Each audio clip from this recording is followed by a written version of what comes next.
Veja como na política, posições que parecem sólidas como uma rocha viram pó em poucos meses. Essa decisão do Podemos de não lançar candidato ao governo do estado era tão efetiva que o presidente do partido, eu não estou falando de filiado, estou falando do presidente estadual do partido, decidiu deixar a sigla para ser candidato a governador em outro lugar. César Silvestre Filho deixou o Podemos e foi para o PSDB para poder tentar ser governador. Pois bem, isso foi em janeiro. 3 meses depois, um pouquinho mais de 3 meses depois, o Podemos dá uma pirueta, um triplo twist carpado e fala, não, nós vamos lançar candidato sim.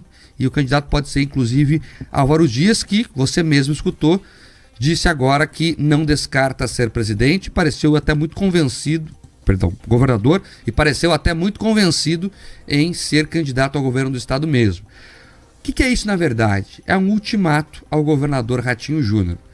Na entrevista, inclusive, Álvaro Dias deixou claro que a prioridade é que ele saia senador, candidato à reeleição ao Senado, com o apoio de Ratinho Júnior. Mas se isso não der certo, aí sim o Podemos pode lançar candidatura ao governo do estado, tendo o nome dele como cabeça de chapa. Então o Ratinho vai ter que decidir agora o seguinte: se ele sai com o Álvaro Dias, né, faz essa aliança, não deixa o Álvaro ser governador e sai com o Álvaro Dias na chapa dele como senador, ou se vai ao lado de Jair Bolsonaro. E por que eu estou falando isso? Eu conversei com várias pessoas lá ligadas ao Palácio do Planalto e disseram o seguinte: independentemente da posição de Álvaro Dias, Bolsonaro não abre mão de ter um candidato dele ao Senado aqui no Paraná. E mais, Bolsonaro não quer aliança com Álvaro Dias. Então o governador vai ter que decidir se quer Álvaro Dias ou se quer Jair Bolsonaro. Essa vai ser a decisão de Ratinho Júnior, vamos ver o que ele vai fazer. O governador tem sido muito paciente e até muito tenaz nesse assunto. Ele não se pronuncia, pode ver, ele vai deixando acontecer, até para ir sentindo, né, o fervor do caldo. Então ele vai decidir isso, segundo ele diz a interlocutores muito próximos, lá para julho. Lembrando que o prazo final é final de julho, começo de agosto. Só que as peças vão começando a se mover até para pressioná-lo por uma resposta.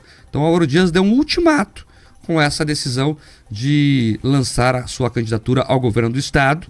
Né? A gente adiantou, inclusive, em primeira mão lá no portal RIC+, está na minha coluna, quem quiser ter mais detalhes é só acessar o ricmais.com.br. E hoje, Bia, então, nesse evento de lançamento da sede do Podemos, o Álvaro Dias deve se pronunciar oficialmente sobre essa possibilidade dele ser governador aqui no Paraná. E veja que a fala, inclusive, é bastante interessante. Ele deixa claro ali, ó, nós temos uma aliança desde 2018 com o governador. Agora, se a aliança não continuar, eu saio candidato a governo. Então a prioridade é ser senador do Álvaro Dias na chapa do Palácio Iguaçu. Se não der certo, ele vai tentar disputar o próprio palácio. Vamos ver como é que isso vai terminar ali na frente. A política é feita assim, não só de falas, mas de gestos, de atitudes. E o Álvaro Dias sabe muito bem disso. Por isso resolveu ter a atitude de lançar a sua pré-candidatura ao governo do estado, para ver se o Palácio Iguaçu tem a atitude de definir se fica com ele ou se vai com o Bolsonaro.